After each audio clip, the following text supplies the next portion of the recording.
सुखदेव जी कहते हैं संत वाणी कभी झूठ नहीं हो सकती। सुखदेव जी ने कहा राजा ने बात बताइए,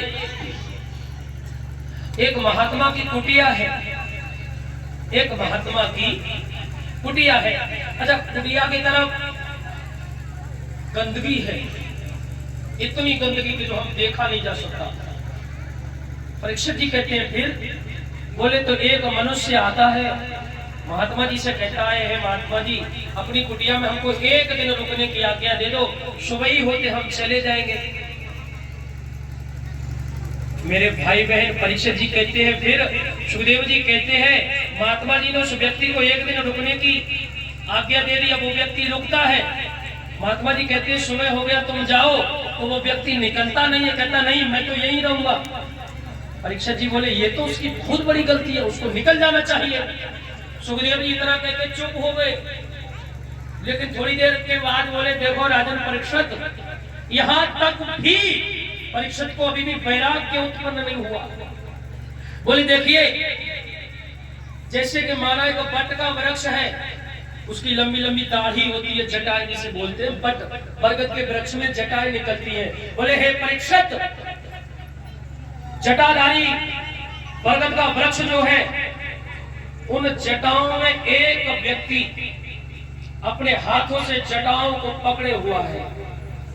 परीक्षित जी बोले फिर, और बोले उन जटाओं के नीचे एक गहरा कुआं है, उस कुआं में 5 फन वाला सर्प निवास कर रहा है।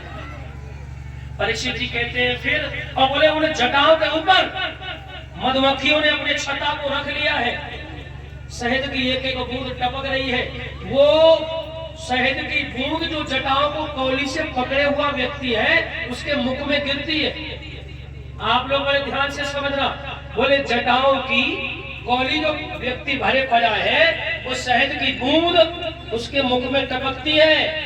परीक्षित जी कहते हैं प्रभु फिर, बोले अब तुम ये अंदाजा लगाओ, अगर वो जटाओं को पकड़े रहेगा तो उसके हाथ जब थक जाएंगे तो कुआं में गिरेगा तो सांप डस लेगा तो भी मरना है, और जटा अपने आप छोड़ देगा तो भी मरना है।